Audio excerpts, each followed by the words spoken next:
YS 영입은 한 사람 두 사람 찝어서 영입한 게 아니라 덩어리를 영입했습니다. 한동훈 비대위원장이 하나하나 사람들 직접 다 살펴보고 모든 걸 공부하고 이게 영입될 수 있어?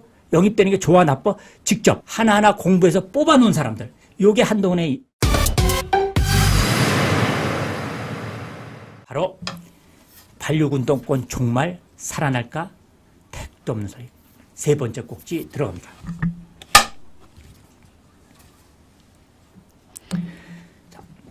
몇 분 안 남았네요. 자, 마지막으로 한동훈의 프레임 영입, YS의 시대전환 영입. 자, 이거는 저의 경험으로 말씀드리는 겁니다. 다른 데서 좀 듣지 못하셨던 얘기들인데요. 궁금하지 않습니까? 한동훈의 프레임 영합, 한동훈의 영입, 인재 영입, YS 김영삼의 영입, 어떤 같은 점, 다른 점, 요겁니다. 자, 두 사람 보십시오. 한동훈의 인재 영입, YS에. 자, YS부터 볼까요? YS가, 이 자유한국당을 3당 통합을 통해서 YS가 당을 먹고, 자, 그리고 나서, 영입된 거는요, 당시는 이런 겁니다. 시대전환 영입이 뭐냐면요, YS 영입은 한 사람, 두 사람 찝어서 영입한 게 아니라 덩어리를 영입했습니다. 이때 덩어리는요, 80년대 후반부터 90년대 초반에 사회주의 소련, 소비에트 연방공화국이 무너지면서 대거 운동권들이 이제 비로소 민주화 운동이 아니고요, 사회주의 혁명운동, 사회주의 무력 폭력혁명을 꿈꿨던 김문수, 이재호, 이우재, 차명진, 또 폭력혁명을 꿈꿨던 분들은 아니나, 그 다음에 제도권 내 혁명, 이걸 꿈꾸었던 무슨 연세대 총학생 정택은, 또 이 유인태, 또 풀무원을 만들었던 그분도 있죠. 이런 사람들, 이 제야 쪽에 이 세력들을 다 합쳐서 YS가 이 사회주의 붕괴로 인해서 무너졌던 운동권 세력, 전향한 세력들을 대거 조직적으로 영입한 겁니다. 그럼 YS는 뭐냐? 시대가 전환된 겁니다. 이제 사회주의와 마르크스 레닌이 마르크스주의가 생긴 이래 100년 이래 사회주의와 그다음에 1917년 볼셰비키 혁명, 러시아의 제정 러시아 시대에 레닌이 볼셰비키 혁명을 성공시켜서요, 소비에트 연방공화국을 수립했습니다. 1917년 볼셰비키 혁명을 통해서 성공시켜서 비로소 소련이 만들어지고 사회주의가, 그 다음에 중국의 마오쩌둥이 중국 공산당을 통해서 중공을 만들고 성공하고, 그리고 자본주의 체제가 둘이 싸운 이래로 처음으로 이 체제가 붕괴되면서 여기서 전향한 세력들을 전부 다 YS가 받은 겁니다. 그러니까 첫째로 시대가 전환되는 시기였고요. 그래서 소련도 뭐였습니까? 소련도 페레스트로이카와 글라디노스트 개혁 개방에 의해서 전부 다 해체하고 소련을 다 해체시키지 않았습니까? 전부 다. 그래서 소연방이 다 무너진 겁니다. 이렇게 해서 시대 전환이 바뀌어지는데 YS는 재빨리 시대 전환해서 그 전환한 대상자들을 조직적으로 다 영입을 했죠. 그런데 이분들은 혁명운동을 핵심에서 했던 분들이어서 굉장히 뛰어나고 유능하거든요. 하나하나가 굉장히 탁월합니다. 이렇게 해서 전부 다 시대 전환으로 조직적으로 시대 전환의 성격에 맞게 영입한 것. 그런데 이렇게 한 겁니다. 근데 들어온 사람들이 얼마나 일당백의 역할을 했어요. 대단한 탁월한 영향력이, 탁월한 능력들을 발휘했죠. 자, 이재호도 정치 역량, 김문수는 안 그랬습니까? 전부 다 정치 역량들이 탁월했죠. 그런데 한동훈의 영입은, 자, 보세요. 물론 전향한 운동권도 있죠. 그러나 지금의 전향한 건 이미, 그러니까 민주주의를 파괴하는 윤석열 정권 타도하자? 아니, 윤석열 정권이 언제 민주주의를 파괴한 증거가 있죠? 그러니까 이러한 낡은 이념에 빠져가지고는 여하이 지금 시대를 전환할 수 없는 거예요. 이미 80년대 운동권 사상은 낡은 이념이 된 거거든요. 안 된 거를 억지로 지금 끌고 가는 게 민주당이죠. 종북 주사파들이. 그런데 어쨌든 그건 있는 거니까 종북 주사파들을 아웃시키기 위해서는 어쩔 수 없이 또 그 낡은 이념에 대해서 대항을 해야 되니까 지금 마지막까지 남아 있습니다. 자, 386, 486, 586, 686까지 왔죠. 요거를 마지막 청산해야 되니까 한동훈 비대위원장이 86 운동권 청산을 내걸은 거고. 그렇죠? 그러니까 마지막 YS가 만들었던 시대전환의 이 이념을 한동훈 비대위원장이 이제 시대 마무리를 하는 영입을 한 거죠. YS는 시대전환 영입, 한동훈은 시대 마무리 영입. 요 시대 성격의 차이가 있는 거고, 그 다음에 YS는 시대 전환에 들어왔던 그 바로 운동권의 그 운동권의 밑에 비밀 조직하고요. 비밀 조직. 두 번째는 어떤 조직이 있냐면, 예? 들으시면서 오신님들 꾹꾹 구독 눌러주시고요. 말고수님 좋아요 눌러주십시오. 누르시면서 드십시오. 자, 이때 자, 김문수 혼자 들어온 거 아닙니다. 어떤 조직이면 서민노련 노동자 조직 중에서요. 원래 비밀 조직이 있고요. 그 비밀 조직이 조금 고개를 내밀었는데 그 반합법 조직이라고 우리는 합니다. 합법 조직이나 반합법. 요 조직의 대표였고요. 김문수, 차명진 다 마찬가지입니다. 이 조직, 이재훈은 뭐냐면 서민련, 서울 은평구에서 거길 중심으로 또 쭉쭉 이렇게 서민통, 시민 조직이 있었습니다. 시민운동, 또 이재호도 조직. 이런 조직들이 다 한꺼번에 들어온 겁니다. 조직적으로. 그런데 한동훈은 누구냐? 하나하나 찝어서, 자, 김경률 찝어, 물론 참여연대 출신이죠. 이재호, 김문수는 출신이 아닙니다. 조직을 갖고 들어오는 겁니다. 찝고, 또 누구 찝고, 그죠? 또 서울 미문화원 미문화원에 들어갔던 함은경 찝고, 자, 또 범민련 사무처장 또 찝고, 민경욱 찝고, 이렇게 찝고 하는 이 떡볶이, 집게 영입을 하는데, 집게 영입을 했죠. 그러니까 시대의 마지막 프레임을 86 운동권 청산년 프레임 영입을 했는데 그 영입이 한 사람 한 사람 찝어서 오는 겁니다. 조직이 움직이는 게 아닙니다. 두 번째는 또 하나 영입은 인재 영입은 뭐냐? 전문가 영입. 이게 유달리 지금 많거든요. YS 때는 이렇게 전문가 영입이 많지 않았습니다. 그냥 군부에서 자 육사 출신, 뭐 언론인 출신. 그런데 지금 한동훈의 영입은요. 이제 2024년은 완전히 전문가 시대가 됐거든요. AI 전문가가 있잖아요. AI 시대입니다. 이제는. 자, 이럴 때 전부 전문가들 따로 찝는 겁니다. 핀셋 영입. 한동훈은 운동권도 핀셋, 전문가도 핀셋. 이게 영입이고요. 이게 한동훈의 YS의 차이입니다. YS는 핀셋 영입 아니에요. 그대로 다 데리고 오는 겁니다. 다만 그 한국노총, 그렇죠? 이러면 한국노총이 위원장 영입하는 거죠. 이건 전통적으로 있죠. 지금 한동훈이 이번에 한동훈 위원장이 마지막으로 비례대표에서 한국노총 위원장 영입 이런 거 하면 안 됩니다. 한국노총은 지금 민노총하고 형제지간입니다. 거기도 종북주사파들이 들어가 있습니다. 한국노총에도 절대로 영입하시면 안 됩니다. 그거 데리고 온다고 한국노총이 우리한테 들어오는 거 아닙니다. 오히려 이번에 누굽니까? 민주당의 국회 부의장 출신 김영주 의원을 얘기하니까 한국노총에 온 게 아니라 거기 한국노총 밑에 택시 노련 그 사람들만 딱 지지를 선언하잖아요. 그렇게 하는 겁니다.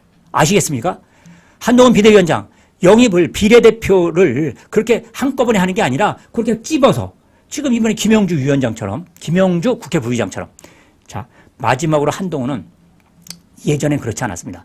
민주당 국회의원 현역이 대거 보수정당으로 들어온 적 없습니다. 이번이 유일하게 한동훈 위원장이 다른 때보다 더, 자, 지금까지 누구요? 자, 지금 충청도 우리, 자, 충청도 우리 천안인가요? 대전인가요? 자, 우리 이제 몸이 불편한, 그죠? 우리 사선 의원인가요? 자, 이상민 의원 딱 집어서 들어왔죠? 자, 국회 부의장 출신 딱 집어서 들어왔죠? 또, 민주당에 바로 원희룡 장관과 그 옆에 있는 계양갑 딱 집어서 지금 또 이렇게 그대로 민주당 위원장을 그대로 집어서 들어왔습니다. 집어서 지금 들어오고 있죠. 요거는 뭐냐? 바로 김용관, 자, 이상민 의원처럼 이거는 어떤 영입이냐면 이건 되게 독특한 영입입니다. 인재 영입이 아니고요. 이 지역은 국민의힘이 버리는 겁니다. 계양 가부는 자, 센슈가 약간 돗자리를 자, 지석규 제장 돗자리 깔면 그 지역은 상당히 당선 가능성이 높습니다. 우리가 버린 지역고 투석 찾아오는 겁니다. 그런데 한동훈 비대위원장이 지금 잘 못하는 거는 뭐냐? 계양 갑을의 옆에 서구가 있습니다. 이번에 분구가 돼서 서구 갑을이 갑을 병으로 있거든요. 여기에 지금 공천 거의 확정됐거든요. 여기에 요 세석은 서구에 있는 공천 갑을병 여기는 민주당이 다 먹을 겁니다. 한동훈 비대위원장이 공관위에서 이 세석은요 인물이 없어서 지금 공천 준 사람들이 있거든요. 자, 박상우 인재 영입한 겁니다. 또 을 쪽에도 또 이번에 공천했고 병 쪽에도 또 인천 정무부시장을 했던 또 여성 부시장 인재를 했는데 아마 셋 다 아마 거의 다 떨어질 확률이 높습니다. 그러니까 서구는 다 버리는 카드예요. 지금 이번에 국민의힘 공천에서 아마 버리는 카드로 이미 여론조사에서 압도적입니다. 거긴 다 현역들입니다. 갑을은 현역을 이길 수가 없습니다. 다른 더 좋은 후보를 찾아서 거기다 딱 공천을 줘야 되는데 이번에 준 공천이 완전히 서구 갑을병은 아웃. 근데 계양은 갑을은 이기는 공천. 이렇게 됐다는 걸 참고로 말씀드리면서 자, 한동훈의 이번 공천은 세 가지 특징.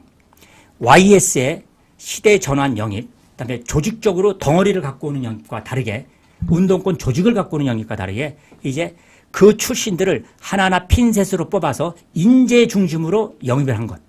두 번째는 실제 인재 영입이 아니라 의석수를 가져오는 이삭 줍기가 아니라 의석수 줍기 영입. 두 번째 특징. 요게 한동훈. 세 번째는 뭐야?